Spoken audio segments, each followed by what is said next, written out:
Memory आपकी primary memory या main memory कहलाती है, और जो आपकी एक्सटर्नल मेमोरी है वो आपकी सेकेंडरी मेमोरी का पार्ट है। मतलब सेकेंडरी मेमोरी एक्सटर्नल मेमोरी के अंतर्गत आती है। ठीक है, अगर आपसे पूछा जाए कि मेन मेमोरी या रैम, रोम, कैशे मेमोरी किस मेमोरी के पार्ट है, तो वो है आपके इंटरनल मेमोरी के भाग है। इंटरनल मेमोरी का प्रकार है रैम, रोम और कैशे मेमोरी, सीक्वेंशियल एक्सेस और वर्चुअल।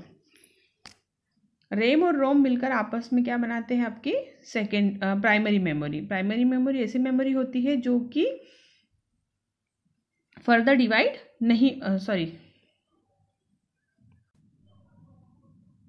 रैम और रोम आपकी मेन मेमोरी या प्राइमरी मेमोरी कहलाती है।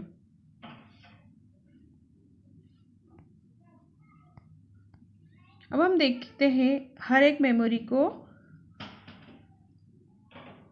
डीप में कि कौन सी मेमोरी क्या है और किस तरह से वर्क करती है।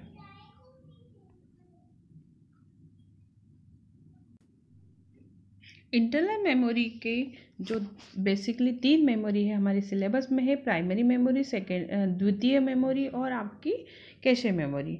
ठीक है, प्राइमरी मेमोरी जो कि आपकी रैम,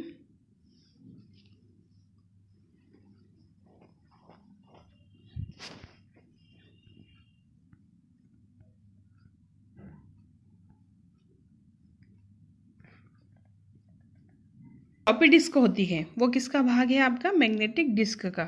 इसको भी आजकल हम उपयोग करना बंद कर दिए हैं।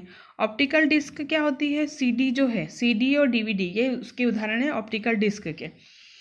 और फ्लैश मेमोरी जो आजकल हम यूज़ करते हैं, पेन ड्राइव है, मेमोरी कार्ड है, आपका एसएसडी जो ड्राइव है, ये सब किसके पार्ट है, आपके फ्लैश मेमोरी के।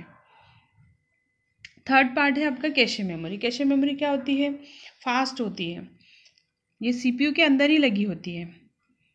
सीपीयू में अंदर लगे होने के कारण सीपीयू की जो कैपेसिटी होती है, क्षमता होती है, वो बहुत ज़्यादा बढ़ जाती है।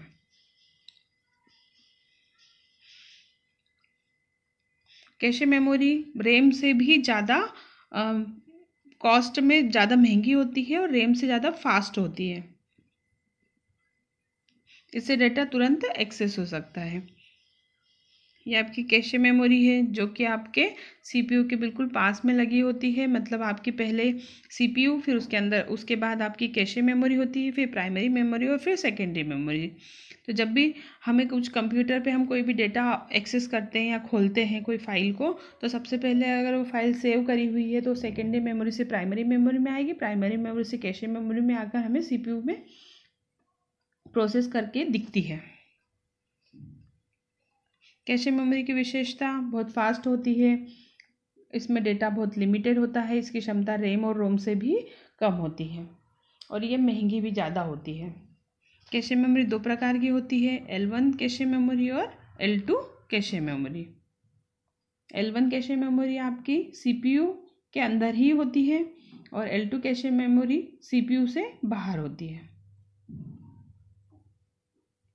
एक बार हम फिर से रिवाइज कर लेते हैं। मेमोरी के प्रकार आज हमने देखे। मेमोरी 2 प्रकार की होती है, internal external memory. Internal memory में रैम, रोम और कैशे मेमोरी आपके सिलेबस में है जो आपको देखना है।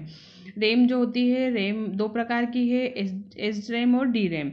इसी प्रकार से रोम आपकी 4 प्रकार की है और आपका जो एक्सटर्नल मेमोरी है उसके अंतर्गत आती है आपकी सेकेंडरी मेमोरी। तो आपकी प्राइमरी मेमोरी मतलब रैम और रोम जो कि परमानेंट मेमोरी नहीं है, और सेकेंडरी मेमोरी अर्थात आपकी हार्ड डिस्क जिस पे डेटा सेव रहता है वो परमानेंटली स्टोर होता है। और एक थर्ड मेमोरी हमने कैशे मेमोरी देखी जो कि आपकी इंटरनल मेमोरी का ही भाग है, बट ये रैम और रोम से ज़्यादा फास्ट होती है और उतनी ही इसकी कॉस्ट भी ज़्यादा होती है।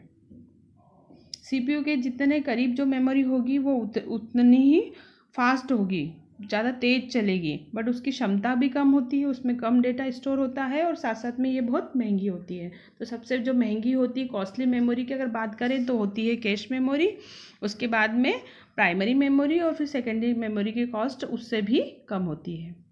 नेक्स्ट क्लास में हम इसका थोड़ा सा मेमोरी का और डिस्क्रिप्शन देख लेंगे, डिटेल देख लेंगे, एक हायरार्की बतानी है तुम लोगों को कि मेमोरी किस स्पीड में वर्क करती है।